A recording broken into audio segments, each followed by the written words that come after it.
Today's episode is brought to you by our friends over at FreshBooks. Go to freshbooks.com/Arel. In the How Did You Hear About Us section, put The Art of Likeability. You'll get 30 free days of their awesome invoicing, expense tracking, and get paid faster software. Welcome to The Art of Likeability, ranked one of the top podcasts in the world.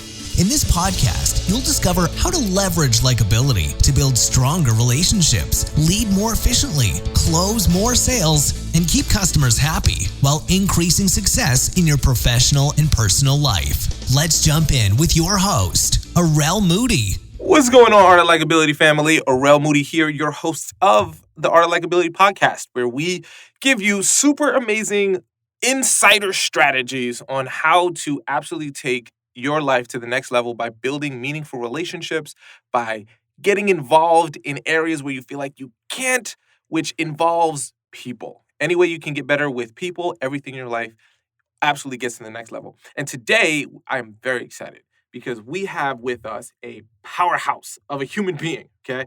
Let me tell you a little bit about our special guest today. So not only has this gentleman swam for the Ironman qualifier, which personally is incredible. Dude did not know how to swim or anything like that, decided to learn how to swim, and then out of all things do an Ironman qualifier, swimming with like waves, 6 feet high, 90-degree temperature, and all that kind of crazy stuff while raising money for a good cause. But he's also the president of what's called If Management. He's a frequent contributor to CNBC, CNN, and Court TV, and he does that on a myriad of major issues, including those involving Marv Albert, Latrell Sprewell, and Jason Williams. And additionally, he's served as a guest lecturer of NYU's School of Continuing Education. He's extremely successful in what he does with his pursuits, and he has a really cool strategy. I met him at a really cool fundraiser, and he told me about his AWE strategy. And when I learned a little bit about what he was doing and what the strategy was, I was like, you got to get on the show. And he was gracious enough to accept the invitation. So with that being said, please help me welcome everyone. Even though he can't hear you, if you can clap, he'll hear you through your headphones. Give it up for the man, Steve Herz. What's going on, Steve? Thanks so much for joining us today. Thank you, A.W.E. Really happy to be here. Thanks for having me. Absolutely, man. So now give us a little bit of background. You know, obviously you have done some really cool personal and professional things. Tell people a little bit about what you do day to day with If Management and the other kind of projects that take up most of your time now. So I've run this company for a little over 20 years. We represent about 160 broadcasters, sports, news, TV weathermen, retired athletes, coaches, business anchors, some radio people, and some producers in media management. So we help them find jobs, we help them get better at their craft, and we negotiate their contracts, and then, ongoing management in their careers. Now, was that something like that's a really specific industry to get into? And I'm curious, what made you say to yourself, this is where I want to spend my time, this is where I want to shine? I think it was an evolution of, my life starting out, going all the way back to high school, where I was the editor of the school newspaper, the sports editor, involved with editing the school yearbook. So journalism was a passion of mine. I was on, the student TV station back then, and going to University of Michigan and being involved in both the athletic department and also at the school newspaper, doing, editorial writing and news writing. So I've had these passions of media, and then going to law school, and, kind of that passion of being understanding of representation of someone's rights. And so this is just kind of a combination of all those different things that have always interested me. And I've just kind of created a career based out of that. Wow.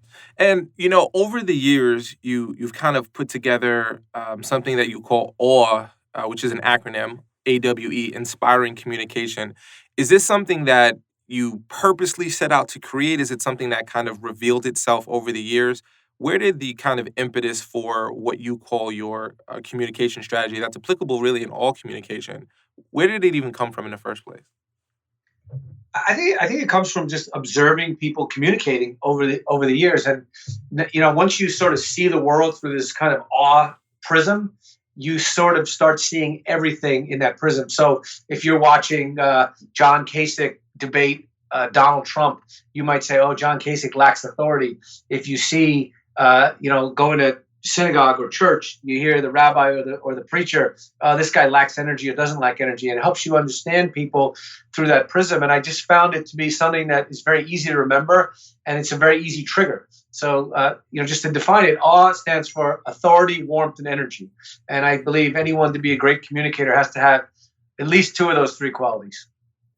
Now, I'm curious because you kind of say something that's pretty bold with when you refer to awe, and it's that style matters more than substance. And though we wish obviously it wasn't the case, that's kind of where you put your foot in the sand. Tell me about how that applies in cases whether it's we're seeing politicians or whether we're seeing, religious leaders or CEOs of companies. Why is it that you feel that the style does matter more than the substance? I just think, look, for to be candid, I don't like the idea that style matters more than substance. And I think you do have to have substance. But if you don't have style, meaning if you don't have energy and you're a boring speaker, then the person's not going to follow you. So it's just a question of, are they going to listen to what you have to say? And if they don't, it doesn't matter what you're saying. So when you look at, leaders and you mentioned if we're not excited or if we're not intrigued or we don't feel that, authority, warmth, energy, as you say, we're not going to follow you. You said 2 out of 3 of those are important. Does it matter which 2 out of 3 are the most important, or is it just as long as you have 2 out of 3, you're going to be in a good place? Well, I think you have to have all 3 out of 3, to be honest with you. But I think you can get away with having 2 out of 3, depending on how it's like anything else. You can be blind and still, navigate the world with a seeing eye dog or, a sight stick. It would, it'd help if you had all 3. But if you are, like, say, a doctor and you have to deliver the news that someone, God forbid, has cancer, you don't have to be authoritative. You are wearing a white lab coat. So I think you want to err on the side of, being more warm than you need to be authoritative. It just depends on the situation and it depends on the person.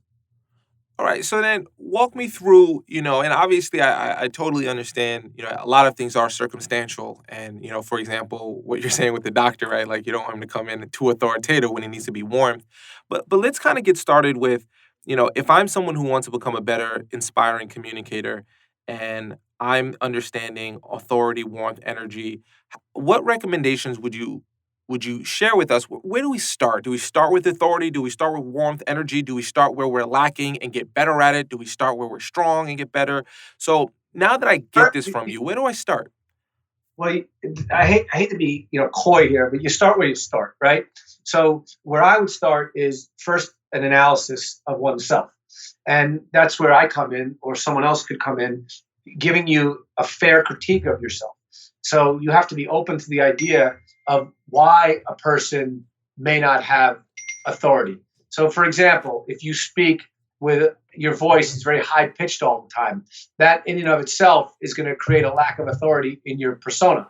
If you have a bad body language, you're always hunched over, then you have a lack of authority. If you speak too slowly, way too monotone, you're going to have a lack of authority. So it's the first step is analysis. It's like if you think you have a broken arm, what's the first thing you do? You go get an X-ray.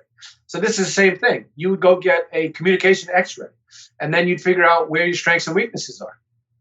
And, for those of us who are saying, all right, I want to, check out how I'm doing, who would you recommend folks get in touch with? Like what kind of individual? Because, everyone has an opinion. It doesn't mean their opinion is right. So how do we get that like real, true and tried opinion about ourselves and know where we start?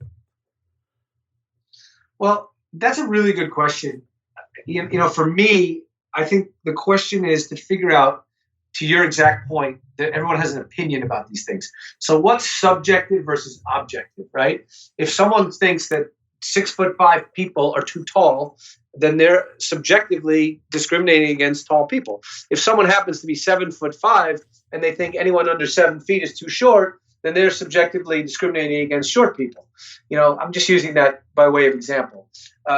So you got to figure out what are the objective criteria that go into being warm. What are the objective criteria that go into being authoritative?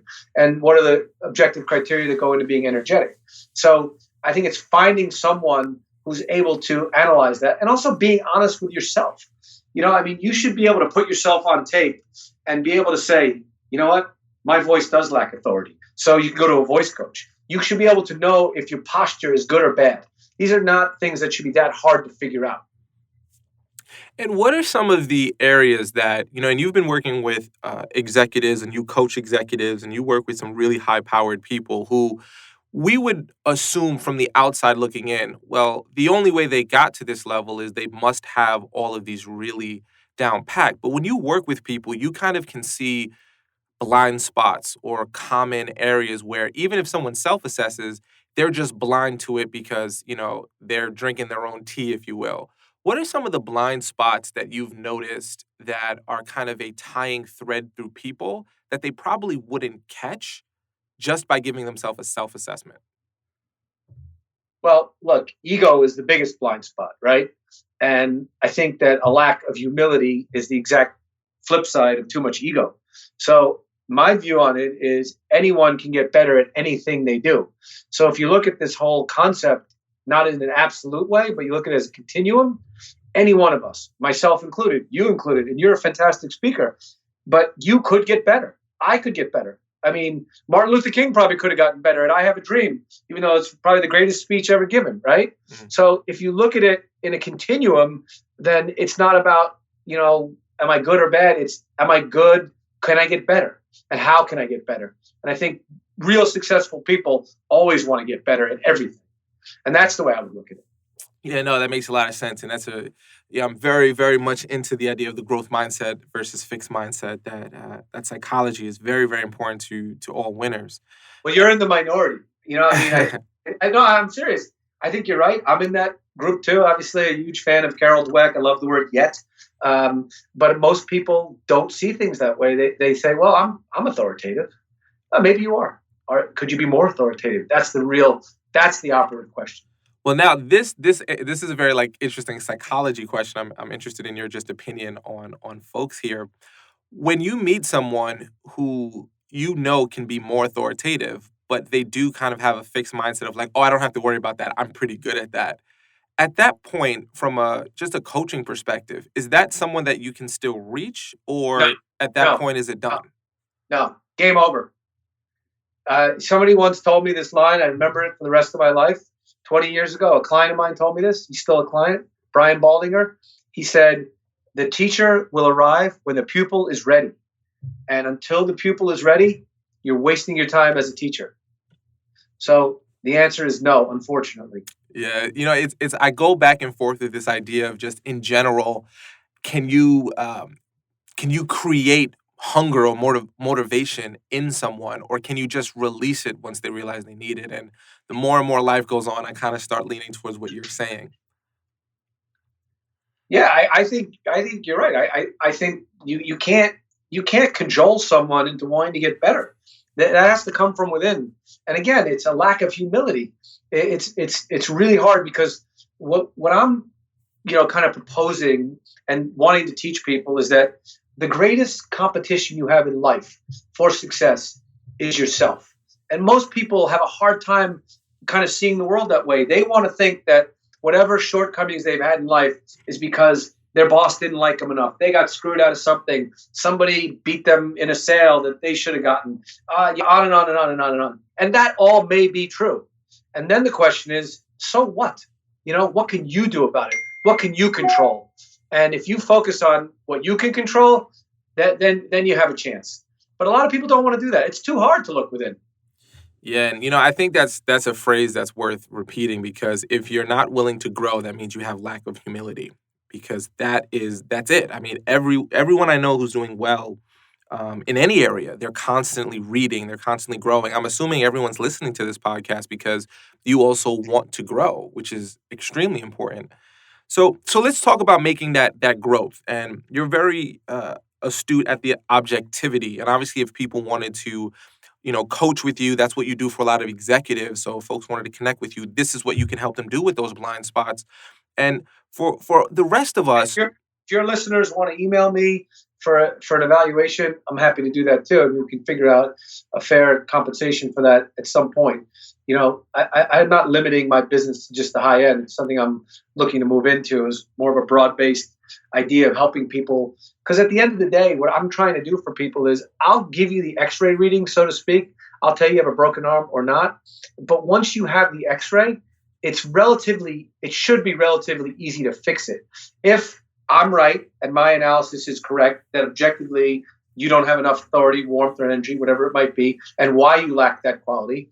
And then fixing it should be relatively easy. Maybe you don't have good posture, standing up straight, maybe going to the gym and doing back exercises, maybe taking a few voice lessons would be helpful to you, maybe just understanding that you have an artificially high-pitched voice. So these are relatively easy fixes if you're open to the idea of fixing it.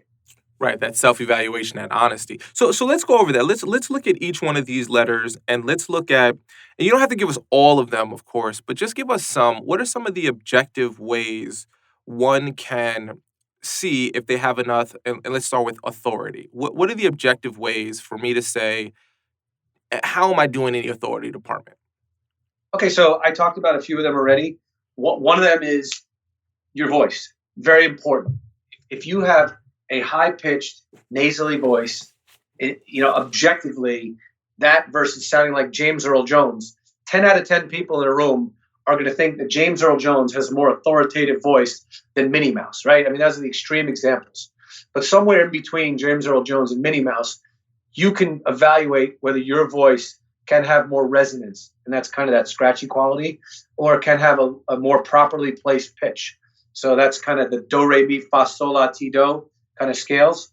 So if you're speaking in a higher placed pitch, maybe you're not breathing properly, maybe your voice is a little strained. So those are things that are relatively easy to fix, right? That's one. And the second, like I spoke about, is body language. If you're standing there with a very closed, your arms are folded all the time, that's going to make you look like you're lacking confidence. And also, if you open up your arms, you're going to be more open, and you're going to feel like you're making yourself more vulnerable.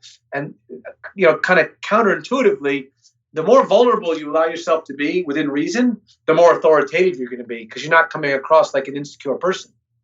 And that the vulnerability topic is one that fascinates me. Actually, I'm glad you brought that up, because a lot of times I feel that when we're okay with being vulnerable, it's typically with something that we've already dealt with and overcome. So, for example, someone who maybe have dealt with alcoholism, as just as an example, they can talk about it and be vulnerable about it after they've seek treatment and have gotten to a better place. What's your opinion on being vulnerable about something that you're currently going through, or should you be vulnerable about things that you've already gotten to the other side with, and you can share from a more place of authority, if you will? I mean, I don't look at vulnerability in the sense of, sharing deep, dark secrets about yourself. I'm talking about, this is not to be political at all, but I think Donald Trump, in a weird way, when he was campaigning to be president, showed a sneaky vulnerability about himself. I mean, I would listen to him and he'd say, "I'm the greatest. I'm going to make America great again, blah, blah, blah, blah, blah." And then in the next sentence, he would say, "Well, if I win, I might not win. If I'm lucky enough to win." He would lower his voice. He would show this unbelievable vulnerability mixed with this unbelievable bombast. And I thought it was very sneaky. And I use the word sneaky as a compliment, sneaky good, because he would be showing people, yeah, I'm really confident, but I'm kind of not sure of myself. I might not win. And it was a real sense of humility that came across. But you had to really be paying attention to it. If you hate Donald Trump, you just probably weren't going to be able to see it. And I always, when I watch these politicians, I try to be as agnostic and apolitical as possible, because then you can learn a lot about the communication if you can kind of put aside your preferences. That's interesting, because it's the way people occur to us. If they occur a certain way, we might shut off. But if we're looking for it, they might start resonating with us and we're not sure why. And I think that sneaky humility actually is a really great phrase. I think there's a lot of power to that. And that's the way I would look at it if I was a person, trying to be successful in the world. I would, going back to your original comment, which I agree with you, I would talk about bringing humility to your style more so than to your substance. And I think there's a way to do that with your body language and the tone of your voice. If you lecture at somebody in the same pitch level all the time, as opposed to, kind of whisper, say, "Look, I tell you, we have the best product out there." And then say, "I got to tell you, I might sound like I'm yelling at you, but I really believe that. I do think we have the best product." Your shifting tone and your volume it's very welcoming. You see how like vulnerable that makes me? Mm. So the tonality of it actually goes really far, and that's where I think your phrase earlier about style over substance. Those same words said, like you said, monotone doesn't hit the same as the second half of it, kind of softening your voice, lowering it down, and kind of leaning in almost verbally and emotionally. Is that right? Exactly. And I think that to be successful as a communicator, you have to be able to vary your pitch, your pace, and your volume, those three qualities. And going back to Martin Luther King, if you go back and listen to I Have a Dream, it's one of the most masterful performances of all time in the variation of pitch, pace, and volume. He says, I have a dream. I have a dream. He says the same words over and over again with different cadence, different volume, different pitch. That's why it's so effective. Fascinating. So when you are putting together, whether you're doing a presentation or you have a meeting coming up, do you go as far to almost plan out where you're going to be vulnerable for effect, or do you just let it flow naturally? How does one, if they're trying to learn how to use this vocal variety, how would you recommend someone get started to use it effectively? Well, I'd say for me personally, what you would never, ever want to do is practice it when you're meeting with someone. You don't ever want to be rehearsed, in my opinion. And you don't want to be self-conscious about it. Today, we all are what we are.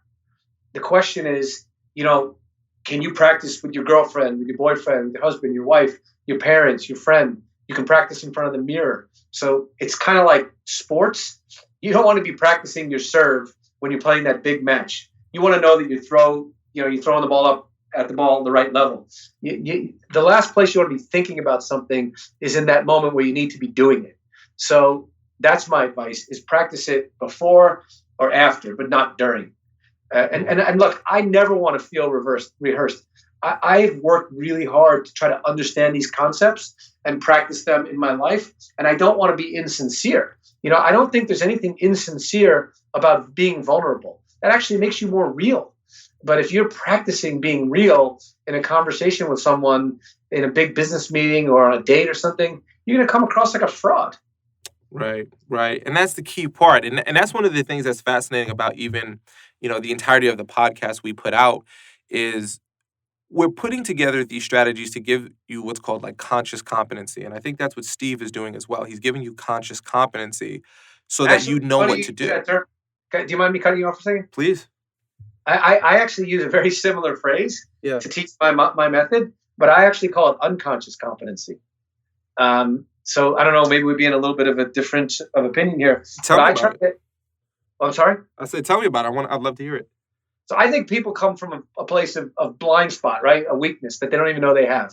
Let's just say they have bad body language. Their posture's off, and it hurts their warmth because their arms are folded, and it also hurts their authority for the same reason.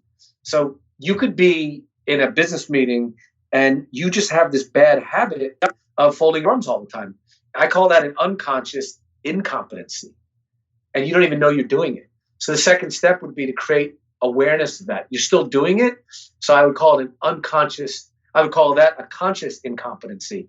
And then you kind of, when you get to the point where you're never folding your arms in a business meeting, I say that's unconscious competency. You're so good at it, but you're not even aware of it in a good way. Right. And those are the steps to it. And I very much agree with what you're saying because there's first a conscious competency that it's like a sports player who consciously practices a dribble a certain way. Exactly. And then after a while, they don't have to think about it. Exactly. That's exactly right. Exactly. That's what we're trying to teach people. Right. It's how we get to, okay, let me get it, and then let me just kind of integrate it into who I am. Exactly. You so, got it. So now let's talk about warmth. Okay, so we covered authority. Thank you very much. And now let's move on to the W here.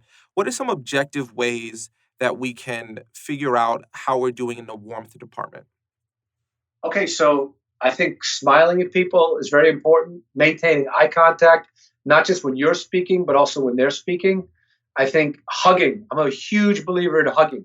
I think physical touch is very important to establish some camaraderie between people. And again, that can't seem insincere. You have to get comfortable with that. You want to feel connected to someone, they want to feel connected to you. Now, obviously, if you're a man in a certain business context and you're meeting a woman for the first time, you got to be careful about the way you interact with them physically. But, within reason, you want to have some physical interaction with someone. It should be appropriate, but it should create a level of connectivity. And I think that's true of women as well. So that the smiling, the physical contact, and the body language are all really important components of that. Now tell me a little bit about the hug, because I'm actually a big fan of hugging myself, and I always am conscious of, am I getting too close? Should I go in with this side hug, just the tap, full embrace? Do you have any strategies around how you hug, or do you just like whatever the heart feels you go with? I'm with you. I think it's a question of, kind of judging the other person. If you feel, and look, you do develop a sort of intuition about this, and you do develop a bit of a sixth sense. And I think that if you feel, and you got to trust your instincts after a while, that the person on the other side of the table is just not a hugger and they're just giving you a cold shoulder, then you don't go in for a hug, right? But if you've developed a rapport with someone and you're ending a business meeting, and it could be male, male, female, female, male, female, it's obviously safer if you're not the only male, female in the room. You don't want to invade someone's personal space. But this is something you got to figure out and kind of get a feel for. But if the person feels like someone that will be open to it, and it just creates that level of connection, then I think you got to go for it. Got it. And do you have like a go-to type of hug? Do you do like the, just for the side, full frontal, two hands, one hand? I'm just curious if you have a preference. Well, it's funny. You met my wife, and she's a big, full-on hugger. Go right in there, suction cup kind of thing. Yeah. And she makes fun of me for being like an ass-out hugger. Excuse my language. Mhm. So I'm working on that. My warmth is something she's helped me improve upon. So I'm going with a bigger bear hug type thing now. What's going on, y'all? Taking a quick break to talk about our friends over at FreshBooks. Listen, if you're a freelancer, you're an entrepreneur, 1 in 3 people in America are nowadays. You know what it's like to have a mountain of paperwork. You're rushing to get things done. It's all over the place. The growth of the internet has made it even more possible to be an entrepreneur, to be self-employed, but it absolutely can be crazy, right? So there's an all new version of FreshBooks. It's awesome. If you go to freshbooks.com/Arel and enter the Art of Likeability in the How Did You Hear About Us section, you'll get 30 free days of their awesome software. Let me tell you about some of the cool things that it can do. You got easy invoicing, right? You can make it in like a snap in like 30 seconds. You can customize it, get insights from your clients, get online payments. It's rockstar. You can also get this really cool dashboard. You get notifications. You figure out how your business is doing. You get support from, any questions that you have. They're really, really great with their support. You can do mobile expenses. You can take pictures of your receipts with your phone. It's really awesome. If someone hasn't paid you, they send you automated late payment reminders. It's an amazing software. So if you're a freelancer and you want to free up your time, if you're self-employed, go to freshbooks.com/Arel and put in the How Did You Hear About Us section, the Art of Likeability, and you'll get 30 free days. Awesomeness. All right, let's get back to the episode, family. Anything else about warmth that you really think stands out from a communication point of view? No, the only other thing is I think you have to make the person feel like you're open to them, and just you got to read the other person. And look, I think a lot of people are afraid to open up their body.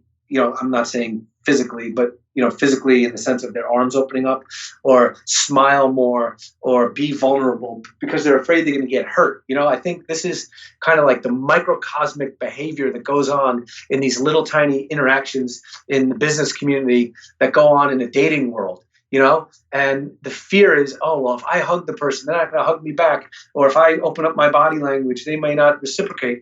I think you have to have a level of confidence in yourself to say, if they don't hug me back physically or, proverbially, if I open up my arms to them and smile at them and they don't smile back, that's okay. You know what I mean? Like, I'm good. I have a lot to offer the world. And if somebody doesn't want what I'm offering in return, it's okay. So that would be my advice to people. Just be confident and be open. And if the person doesn't reciprocate, it's fine. It doesn't mean you're any less of a person.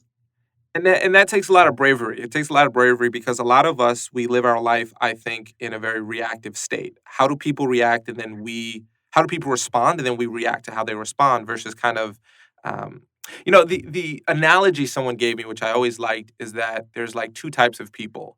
There are thermometers, and then there are thermostats. A thermometer tells you what the temperature in the room is, and then acts accordingly. Where a thermostat controls the temperature in the room. I Um, love that. Be a thermostat. be a thermostat. That's right. Be a thermostat, and That's a brilliant idea. and that goes with warmth because it's temperature based. So there we go. Right. And look, what's there to be scared of in life? What's the big fear? So you smile at someone, they don't smile back at you. Okay, maybe they're having a bad day. It doesn't hurt you to smile more. It makes you happier. It's been clinically proven. Absolutely. So now let's move into energy. Okay. So now we are working on our vocal tone. We're getting authoritative with our posture, our voice. We're being more warm with our smiles. We're opening up to people physically and metaphorically. Now let's discuss energy. Now we have people all different energy levels. You got just for easy example's sake, you got the Gandhi energy, which is like real low, but still very effective. And you got the Tony Robbins energy, which is like a freight train and effective. When you think of energy, how do you define that word? I look at energy as the ability to inject your emotional commitment to what you're saying onto the other person.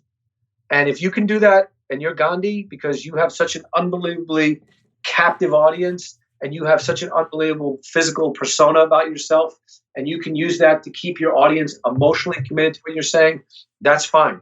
If you're on the other side of the spectrum and you're Tony Robbins and you have this gigantic physical personality and you have an audience of people that want that loud, boisterous, constant physicality in your communication skills, then that's fine too.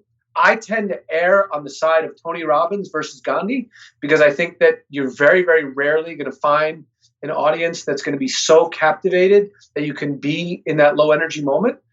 But you have to be able to read the room. But at the end of the day, it still comes back to the same thing.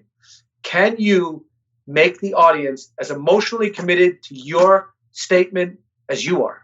And if you're not emotionally committed, for damn sure they're not going to be. And when you say emotionally committed, go into that a little bit deeper because it's a fascinating concept to me, and I want to make sure we all capture that fully. I think it's a question of engagement. If you are listening to someone speak and you're totally engaged in what they're saying, you're not distracted by your iPhone, you're not looking at anything else, you're totally zoned in on them, then all your senses are committed to that. You're listening with your eyes, your ears, your smell, your emotions, right? You're all in on that. And I think often that kind of verbal nirvana happens when the speaker is completely emotionally committed. Like if you're talking about someone getting shot, right? God forbid. And you're saying, oh, like a newscaster says, 2 people were shot in Harlem today. Like they're not emotionally connected to what they're saying. That's a sad story. There should be some pathos connected to that. If you're trying to motivate someone saying, this is the best, product you'll ever buy. If your voice and your tone and your body language doesn't connect to what you're saying, you're not emotionally committed to that, and neither will they be. And do you ever find, and this is like also a personal question for me, and I'm sure others might deal with this, when you're extremely emotionally committed to something, sometimes you wonder, am I going to almost overpower the person, or am I going to be a little bit too much? Is that just throw it out the window and deal with it? Or do you have any guidance for how to deal with when you're passionate about something and you're explaining it, you don't want to also overkill it when you're communicating? No, you're right. You can't. And you got to look, like this is not an exact science, right? This whole communication is not an exact science. And you're not going to win everybody over. There are probably people that thought Gandhi was a boring speaker or that Tony Robbins is too high energy. Not everybody's going to win everybody over. And once you understand that, you have to kind of go from that original, place of starting. So I think that what you really don't want to do is you don't want to misread the audience. And whether that's an audience of 1 or an audience of 1,000, if you're like rambling on and on about something and you're talking in run-on sentences and you never give the audience a chance to recalibrate and participate in the message, then your energy is way too high. So is a lot of that kind of trial and error? You're going out and you're doing it, or is there anything I can pay attention to in the midst of a communication to make me go, oh, I think I'm coming on. I'm not giving enough space here. I think you got to read the room, and I think, like, look, most of our communication happens one-on-one. So when I say read the room, you got to read the other person. If you're like really excited about something, you have this high energy moment, right? You go home and you tell someone, I had the greatest podcast ever today. I had this person on and they did X, Y, Z. And you can just tell the person is not interested. There may not be a way for you to connect with that person about your great podcast. Or you may have to like tone it down completely and say, look, can I ask you, do you want to hear about this podcast? And they may say, oh, yeah, absolutely. Tell me more. But you got to let them engage. Right. I actually like that a lot because sometimes I've noticed in my communication style, I can be very just excited in general. And if I'm noticing, one of the tests that I do in person, and I don't know if you've ever done this, but there's no science behind it. It just worked for me, so I do it. I'll like step near the person. And if I feel them step away from me, then I feel like I'm coming on too strong. And I then kind of change my energy level. Whereas if I kind of like lean in or step in and they kind of embrace and lean in as well, I'm like, all right, this person's excited as well. Do you have any like tricks of the trade that may not be scientific based but work for you to get a sense of how am I doing? How well am I reading this person right now? Well, in a perfect world, you want them participating with you. You don't want it to, especially if it's a one-on-one situation, you don't want it to be a lecture. You may have something really important to say to them, and that's fine, and you should do that. But at the end of the day, if they're kind of participating, oh yeah, that's a great idea. Tell me more about that. Or they're nodding their head. You got to be able to read their body and read their face, read their verbal cues, and you really want them to kind of want more. And that's where pausing comes in. Like any great storyteller, they kind of suck the listener in more and more and more. Yeah, and pausing is by far one of the most powerful tools that I think gets overlooked because of its simplicity, where a lot of people think pausing means you've lost your place or you don't know what you're saying, where in actuality, pausing is the moment in which the reader gets to, or the listener more appropriately, gets to add their own thoughts into the conversation. When you look at energy, what are some other things that you think of as when you're getting this down energistically, you're among the top percentage because you deal with some of the best communicators in the world, and a lot of them could be news broadcasters, could be executives. What is it about their energy? Is it that I don't want to lead you. I just I'm so curious to know what your honest opinion is. Like, what is it about them, in addition to what you've told us, that makes them stand out from the rest? Well, I think they're performers. I think to be a energetic, positive, good communicator, you have to be, you have to be high volume at times. You got to have that gear. It's like no different than Bruce Springsteen. The guy gets up there and performs for 3 to 4 hours a night, and he's jamming. Mick Jagger. A great communicator is not that much different from a great musician. And you want to be intoxicating with your energy. Like I said, you want the other person or the other people in the room to feel the same incredible vibe that you feel. And I think that's what makes them great. I mean, it's Barack Obama, again, not to be political, but if you go back and listen to his 2008 speech where he goes, we're not white America or black America. We're not purple, red state America or blue state America. We're the United States of America. And he keeps bringing his comments to a crescendo. You can't help but be, unless you're completely, so hateful of Barack Obama, the average objective person could not help but get swept up into that energy. Right. And, so now I'm curious because you deal with a lot of broadcasters as well. I tend to find, and I agree with you, the crescendo, the energy, it pulls you in. And when you see broadcasters all have like a certain cadence or a way that they speak that, I probably can't do it because I'm not a broadcaster, but if you watch the news on like any channel, they speak at a certain level or a certain like cadence and way. Is there a method behind that madness? Like, do you know what I'm referring to? Where does that even come from in the first place? What is that? I think it's an imitation. I don't personally think that all broadcasters are so good as communicators. I think they can get into a formulaic sort of way of being. I mean, look, part of what I would like to teach people is I don't want someone to be artificially authoritative. I don't want someone to be artificially energetic. You got to be true to the essence of who you are. And so there's a certain level of authenticity that has to come with one's communication. And at the end of the day, that's essential. So I don't necessarily think all broadcasters are authentic. And I think that's what you're feeling. You're sort of feeling a certain pattern and predictability to a lot of their speech because they're studying others who did it before them. I mean, that's why like you hear, thanks, Joe. Back to you, Jim. No one talks like that. Right. And that's where I think again, and I agree with you, this isn't a political podcast, but obviously politics are something that's still fresh in everyone's mind. When you looked at a lot of the candidates from either side, there was this sense of people wanting something new, like this idea of like we've been having things a certain way, and the world's crying out for newness. How much do you feel it's important to kind of be contrarian? Like, okay, here's where I'm seeing all the broadcasters going. I got to be contrarian, and as long as I can do it authentically, like how does one separate themselves? Because in the world that you're in, you're dealing with tons of people who the competition level is at its highest, the demand level of performance is at its highest.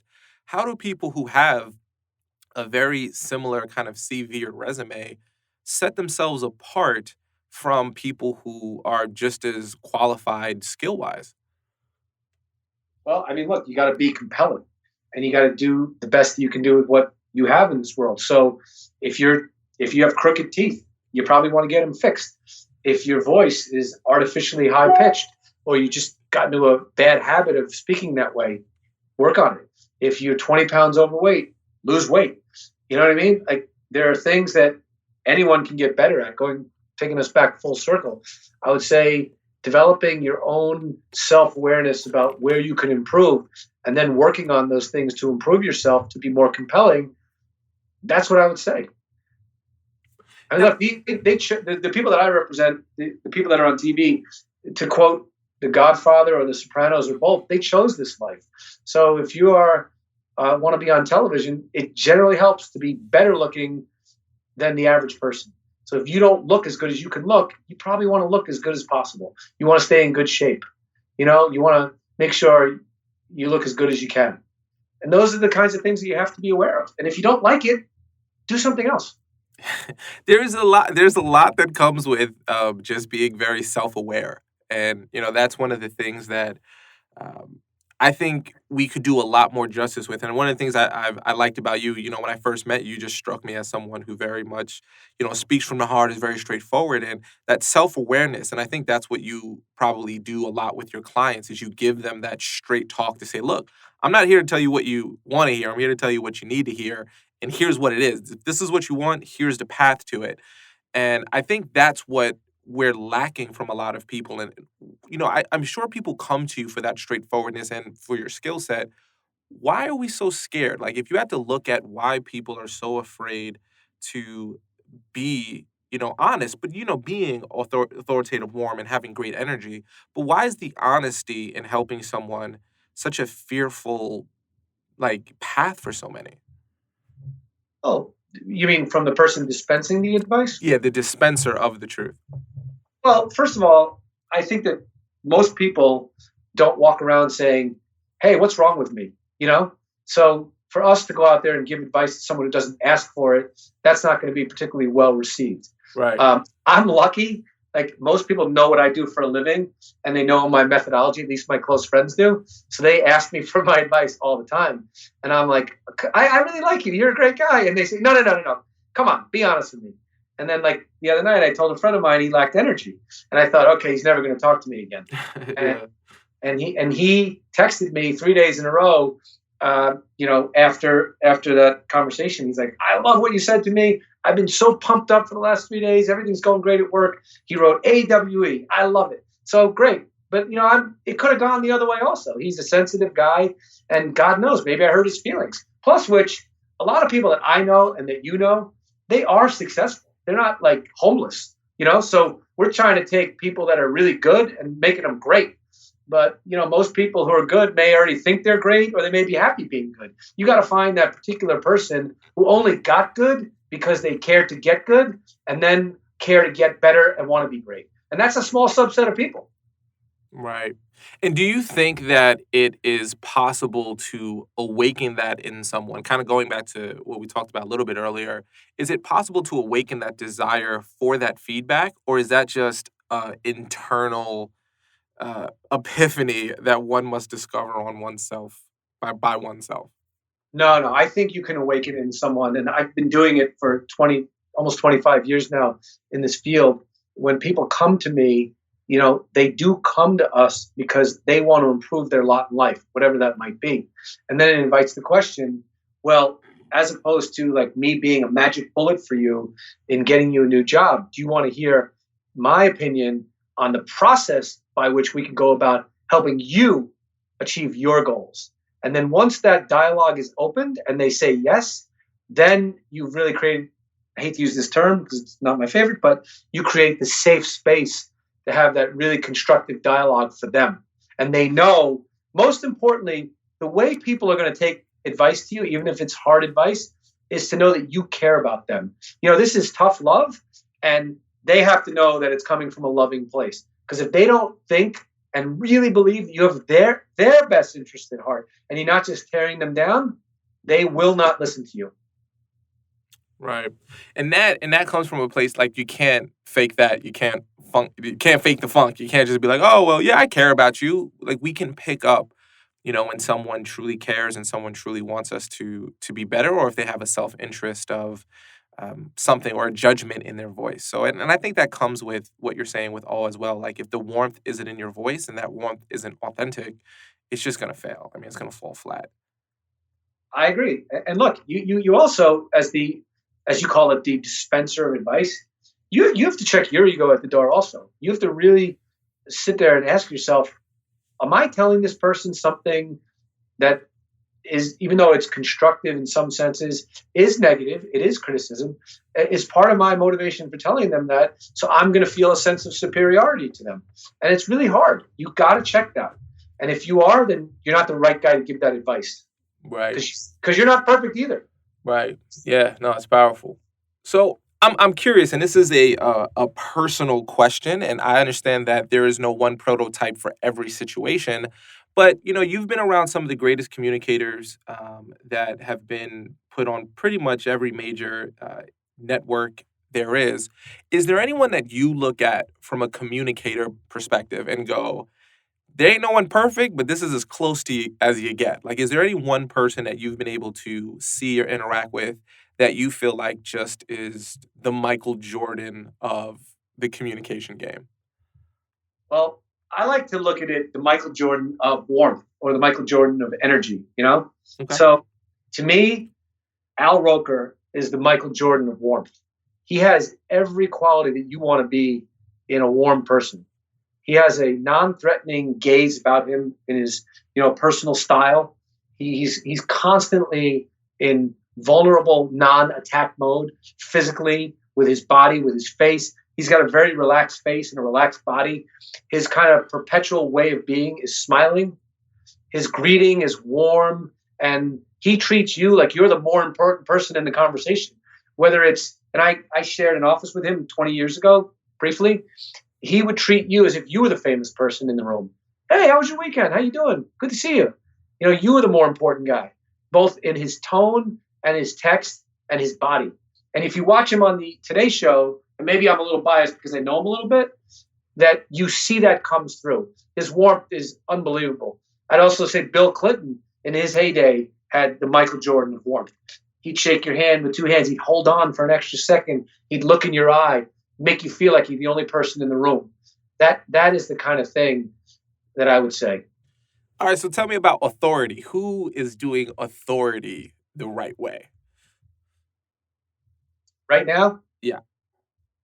That's a tougher question. I haven't found, the holy grail of authority. I would say, looking back, I find snippets of people that did it well. Like to me, Ronald Reagan when he gave that speech in Germany, when he said, "Mr. Gorbachev, tear down that wall."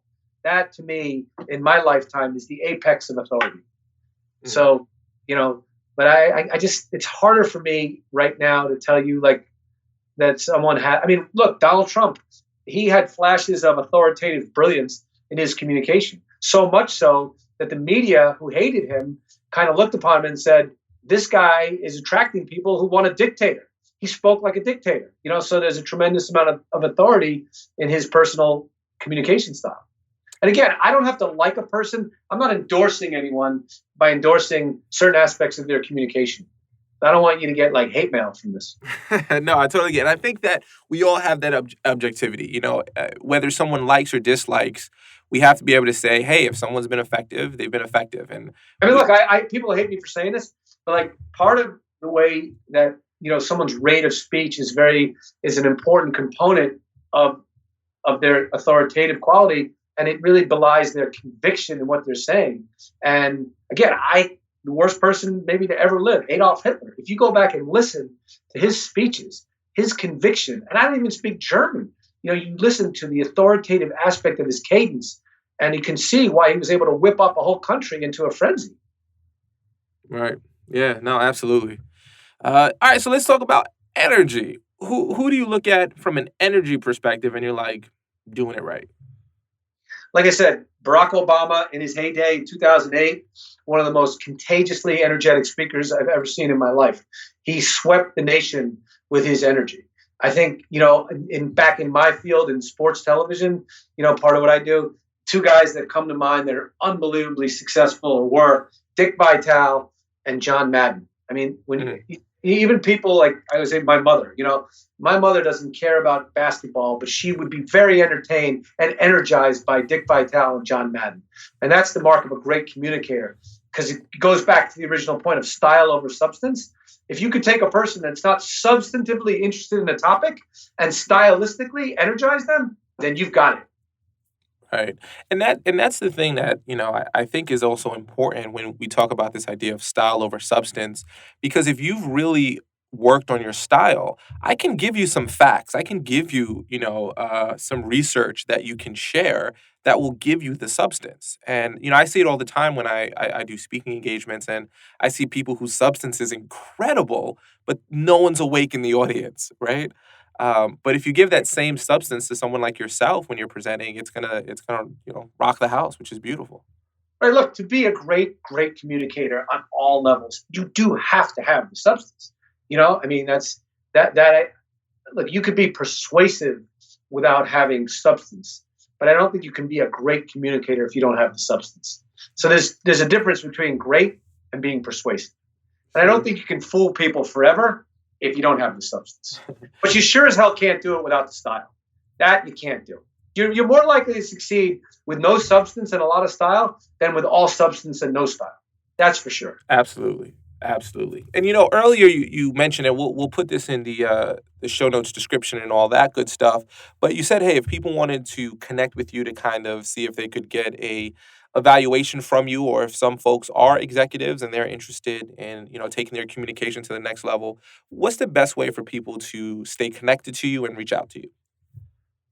You can follow me on Twitter at Stephen Herz, STEVENHERZ. Send me a message there. Or they can email me. My company is called If Management, and my email is steve@ifmanagement.com.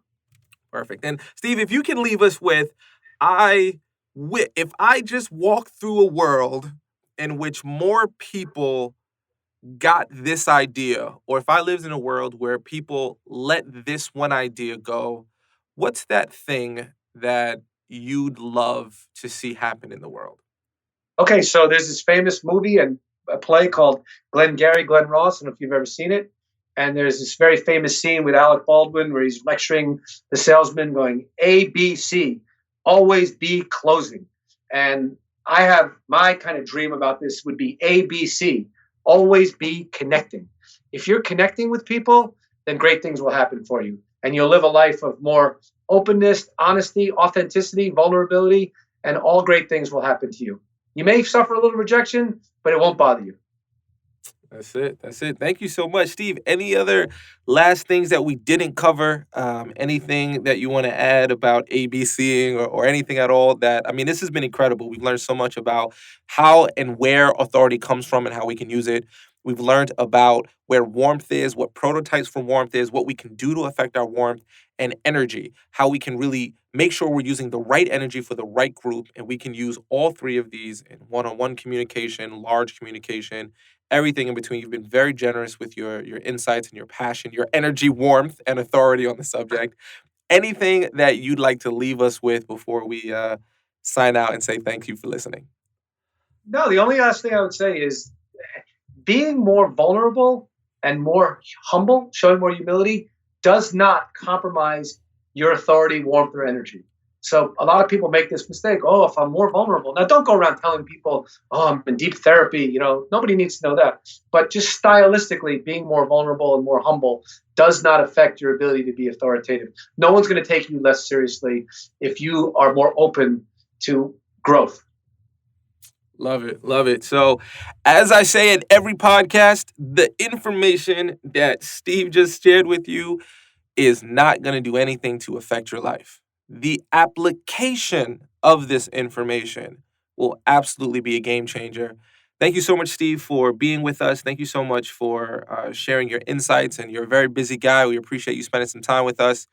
Everybody, go out there, make something happen. Please make sure to follow Steve on Twitter and connect with him via email, and just really make sure that you're taking action, because if you listen to this and you don't take action, you just wasted an hour of your time. But I don't think you want to waste an hour of your time. I think you actually want to make things happen, and that's why you hung out with us. So listen to what Steve said.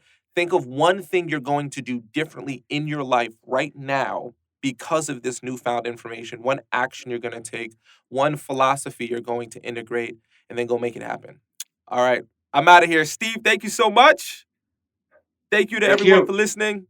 You are awesome. Thanks for listening. Make sure to subscribe to our podcast, The Art of Likeability, and reach out with any questions you have. Until next time, remember, my friend, you are awesome.